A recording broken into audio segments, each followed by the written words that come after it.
monster form. Oh yeah. So when we start off with our original circle, make sure to leave room on the top and a little on the bottom. Sounds good? Awesome. Let's roll with it. The center of your paper, right below center, I'm going to start off, like I said earlier, with our circle. Keeping nice lightly, I'm putting down lots of circles until I'm confident with my shape. Once I have that circle though, I'm actually going to start dropping in some guidelines. Right through the center, I'm going to drop down the first one, a vertical line, slicing my circle into two, and I'm extending this vertical line all the way towards the top of my page and down towards the bottom. Now that we have, some orange slices here, we need to drop down a horizontal line, but instead of in the center, this one's going to be about 60% down on the circle. Plop that horizontal line down and we are good to go to actually start building Luca up right now.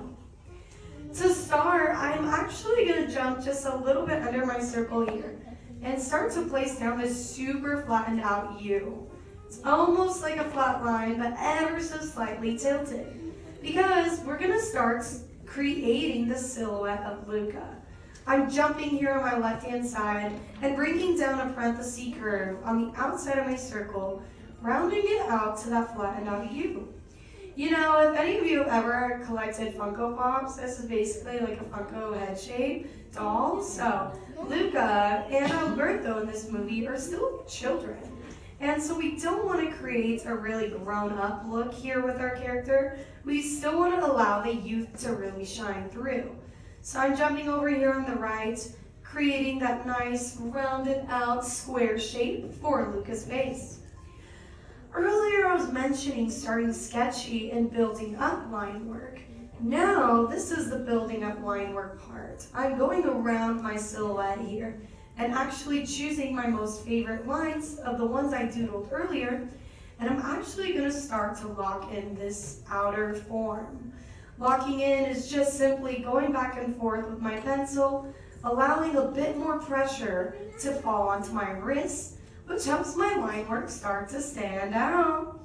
In the Animation Academy, we really try to talk about sketching and how it's useful in animation and illustration work, because you can always alter as you go.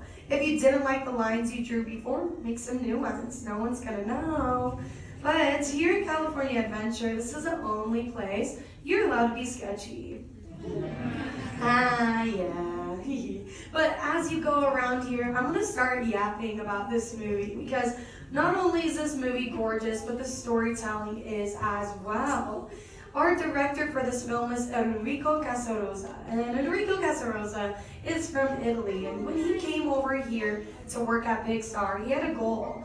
And his goal was to create a few films that not only represented his culture of Italy, but also tell his own personal story. He wrote this film and directed it based off of his real life. And I'm going to continue talking about this throughout our drawing lesson today. Now that we have, a nice shape up here, I'm going to build up the base of Luca's neck and shoulders. I'm going to jump right underneath our chin, in between our guideline here in the center, just dropping down the number 11. That's pretty spread out. Once I have those two lines, I mentioned earlier that Luca's still a child in our film. So I'm creating these half rainbows that sit on the outer parts of our number 11. But since he is a child, Pixar loves to create smaller shoulders with a wider base of a head for kid resemblance. I'm going back and locking this in, and earlier I was like, ooh, we're drawing monster form Luca. And with our monster form here, we see a lot of different scales on these creatures. So to doodle our scales, we're going to do that right now. I'm going to start on my left-hand side, and with these U shapes, we're just going to lay out a nice little pattern. Two U's sitting right next to each other on the top left, with one right underneath. And I'm just going to repeat this pattern here on my right-hand side. And if you're feeling, a little fancy with it and you want to add some extra credit on your illustration work, go ahead and lightly shade in this area, just to add a little bit more detail. But just with those scales, we also need to give him some ears. Instead of his human form ears, we're gonna have to give him a little bit more web-like scales. Utilizing the center guideline that I dropped in earlier, I'm gonna pull from there 2 flat horizontal lines on both my right and my left-hand side. Once I did that, I'm gonna jump up here on my left and just bring out another diagonal line that's going up towards the left and another one that's going to go down towards the right. And once we do that, we can just create these small little C curves that sit in between, kind of like those duck's feet. We're creating that same pattern right here. And I'm going to go ahead and do that same thing on my right-hand side. And speaking of duck's feet, it's a little silly, but Julia in the movie, when we go pan into her room, we actually can notice a tiny Donald Duck sitting on Julia's bed in her bedroom. And that's because Donald Duck is actually the most popular Disney character in Italy, which is just a random little fact, and I think it's super cute. Kind of like that extra that we did on the scales on his shoulders, I'm going to lightly go on in here and just shade in these ears, as they are a different color than the rest of his body. But speaking of those scales, it's time to give him some hair. Instead of those curly little ringlets we see when he's in human form, we gotta draw on those scales. I'm gonna keep my pencil super light when I'm doing this, my friends. So go ahead and make sure you're drawing nice and light too. Starting on my left side, I'm creating a candy cane hook that starts right above his ear and swoops up and lands down on our silhouette. But I kept this nice and lightly because we're going to be drawing tons and tons of scales in our creature today. But instead of like the animators, we're only going to be drawing a few here, no more than 10. But in the movie, each monster had tons of hundreds of thousands scales on their body. We don't have time to be drawing that today. So I'm just creating, I know, oh, sorry. But right now, I just created these little rainbows that go one and next to each other. 2 that are candy cane shaped, and 3 here, the one in the center being the biggest. I kept this nice and lightly because we're gonna add another row. Oh yeah. This row is gonna be right on the very top of Luca's head. Starting on my left here, I'm going out and over from my center guideline, creating one big rainbow arch. And this one, I'm actually gonna start locking in because since they're in the foreground, nothing's gonna be drawn right in front of it. And right on the right, I'm gonna do that same type of rainbow. And we only need to draw 2 more scales that sit in the front. And they just go right on each side, the left and the right. And as you go, now you can go ahead and lock in the ones in the background as well. Now that you know that they need to lay only behind the ones in the front, so only lock in what you would see.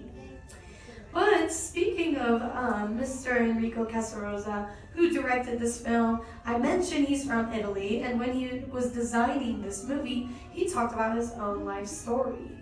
There was a real-life Alberto who was Enrico Casarosa's best friend growing up over in Italy, and he actually had a lot of confidence as well as our Alberto from this film does too. He really taught Enrico Casarosa to be confident with himself. And just like in the movie, Mr. Casarosa wanted to become an artist and moved to the States to study art and film. He was a bit scared to do so and felt like it was a big jump in his career that he didn't know or want to take at the time. But his best friend Alberto really encouraged him, told him, you know, if you have a dream, you should go and do it. Kind of like how we see Alberto in the real movie of Luca. He's really confident. He has a lot of personality, isn't really afraid to try things, where Luca, he's a little bit more reserved. He's still very curious, but just not as confident as Alberto. And when it comes to character design within film, Pixar is very known to create characters with design shape language that resembles their personality. Here in Luca, we see his eyes be widespread and he have a really short and small jaw. where other characters within Disney and Pixar, when they have really big jaws, that's called a lantern jaw, and it shows confidence, kind of like Alberto. Now, my friends, I'm going to jump inside my scales here and place down this little pattern. It's going to be 3 lines, 1 in the center and 2 on the outer edge that go inwards towards one another. This is where you all can have creative freedom. If you're like, Emily, girl, I don't want to do that pattern, you can go ahead and do whatever pattern you want. But I'm going to be doing these. But when you're done with your pattern on your scales, it's good to go back in and shade these in nice and lightly, just to add a little bit more flair to your scales. And now that we did the outside silhouette, the hard part is over. Oh yeah, oh yeah. It's time to actually go inside our Luca's face and add some more detail. The best place to really start with character designs like these is actually going to be with the nose. The nose is a great anchor point when we are designing human-like characters. So, right underneath our cross area here in the center, I'm going to start by placing down a nice big rainbow. Just like those rainbows we did earlier for his scales, we're doing the center right here for his nose. And Luca's nose design isn't super detailed. Once we place in this rainbow, we only need to add 2 small circles for his nostrils. Right underneath, I'm going to place down 2 little circles facing one another. But once we have our nose, we're doing pretty good here. We need to just drop in his little smirk. And I was talking about earlier how Luca's a little bit more reserved, a little bit more shy than Alberto. So we're going to give him a little bit more of a reserved smile here. Following that original circle that we drew earlier, right where that circle's touching on my center guideline, I'm going to start to pull up a small flattened out U that curves up higher on the right side to really show off a smirk. When I bring it up on the right, I'm landing it right on the same height as my nose. Once I do that for a smile, that's all we need to do for Mr. Luca's smirk. Now it's time to place in his eyeballs. And to do that, I'm going to keep this nice and light, my friends. His eyes are pretty big. And when I say big, they're pretty big. I'm going to draw these circles that sit further out toward the outside parts of my head on Luca. And that rest right on that flattened horizontal line I drew earlier. I kept this part really nice and light. So this way, I can go in, jump in, choose the lines I like. This way, if my sizes are 2 different circles, I can alter it as I lock these in. But something in animation that we tend to do with characters is create a lash line. Lash line is just simply making the top part of our eyeball a little bit darker as I go all the way around locking it in. Lash lines are important, so this way we don't have to go over and over and create falsies on Luca. Give him individual lashes. He doesn't really have mascara on today. So, just creating a darker upper lash line is perfect. But something really fun about this movie in general is during the film, when we see Luca and Alberto playing with the bikes as they're preparing to race around Italy, they actually play on the bicycles, right? And when Luca falls, instead of seeing stars floating around his head, he ends up seeing sardines floating around his head. When Luca sees the stars at night and asks Alberto, hey dude, what are those up there in that big sky? He doesn't even know that it is a sky, right? Alberto confidently tells Luca, those are sardines. Just like the sardines swimming in our deep blue ocean, up there in that deep blue space, sardines are swimming around too. So Luca, not knowing what stars are, when he slams his head and falls down on the bike, he sees sardines swimming around his head. So if you want to draw some sardines or stars for his eyes, be my guest. But for my pupils here to wake up our character design, I'm going to drop in this nice round circle. Our circles here for pupils sit pretty close to our center and rest right in that inner corner. And if you're feeling fancy with it, go ahead. Make sure to color in the pupils nice and dark. Because when we look at character design work like this, eyes are the first thing we notice. So it's important to really make sure to color these in. But we're missing something pretty important to kind of make him not feel so bald right now, and those are going to be his eyebrows. For Luca's eyebrows, he has some nice big brows. So I'm going to start on my left-hand side, placing down a flattened out rainbow arch right over my left eye. I'm ever so slightly just going to thicken up this eyebrow by mirroring that same shape, leaving the point on the outer edge on the left side and just closing it with a nice little line on the left. And go ahead and shade these in as well, as it still is a darker tone than the rest of his face. For his right brow, it also sits above his right eye, and it does tilt up just a little bit more than his left one does.